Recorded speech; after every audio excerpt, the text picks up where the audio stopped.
9ರಿಂದ 9:05 ಒಳಗಡೆ ಸಿಗ್ನಲ್ ಬಿದ್ದಿತ್ತು, ನಿಲ್ಸಿದ್ದೆ, ಆಫ್ ಮಾಡಿದ್ದೆ ಇಂಜಿನ್. ಮತ್ತೆ ಸಿಗ್ನಲ್ ಬೀಳ್ಬೇಕಾದ್ರೆ ಆನ್ ಮಾಡಿ ಸ್ಟಾರ್ಟ್ ಮಾಡಕ್ ಹೋದ್ರೆ ಸ್ಟಾರ್ಟ್ ಆಗಿಲ್ಲ. ಮತ್ತೆ ಇಗ್ನಿಷನ್ ಸ್ವಿಚ್ ಆಫ್ ಮಾಡಿ ಮತ್ತೆ ಸ್ಟಾರ್ಟ್ ಮಾಡಿದೆ. ಹೊಗೆ ಬಂತು, ಏನಪ್ಪ ಹೊಗೆ ಬರ್ತದಂತ ಆಫ್ ಮಾಡಿ ಹಿಂಗೆ ತೆಗೆದು ನೋಡಿದ್ರೆ ಸಡನ್ ಆಗಿ ಫೈರ್ ಆಯ್ತು. ಅಲ್ಲಿ ನೀರು ಕ್ಯಾನ್ ಇತ್ತು, ನೀರ್ ಕ್ಯಾನ್ ಅಲ್ಲಿ ನೀರು ಹಾಕಿದ್ರೆ ಆಗಿಲ್ಲ. ಪಕ್ಕದಲ್ಲಿ ಸಿಲಿಂಡರ್ ಇದೆ, ಆ ಸಿಲಿಂಡರ್ ಎತ್ತೋಷ್ಟರಲ್ಲಿ ಜೋರಾಗ್ಬಿಡ್ತು. ಪಬ್ಲಿಕ್ ನ ಫಸ್ಟ್ ಪ್ಯಾಸೆಂಜರ್ನೆಲ್ಲ ಇಳಿಸ್ಬಿಟ್ಟು ಡೋರ್ ತೆಗೆದು ಆ ಕಡೆ ಹಿಂದ್ಗಡೆ ಡೋರ್ ಇಂದ ಇಳಿಸ್ಬಿಟ್ಟು ನಾವು ಇಳಿದ್ಬಿಟ್ಟು ಫೈರ್ ಅವ್ರಿಗೆ ಫೋನ್ ಮಾಡಿದ್ವಿ. 5 ನಿಮಿಷಕ್ಕೆ ಬಂದು ಆರಿಸಿದ್ವಿ.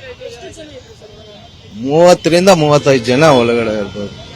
ಯಾರಿಗೋ ಏನೋ ಪ್ರಾಬ್ಲಮ್ ಇಲ್ಲ, ಪಕ್ಕದಲ್ಲಿ ಯಾವ ಗಾಡಿಗೋ ಏನೋ ಪ್ರಾಬ್ಲಮ್ ಇಲ್ಲ. ಸಿಗ್ನಲ್ ಪಾಸ್ ಆಗಿತ್ತಲ್ಲ, ಗಾಡಿ ಎಲ್ಲ ಹೋಗಿತ್ತು, ನಮ್ ಗಾಡಿನೇ ಒಂದೇ ಸಿಂಗಲ್.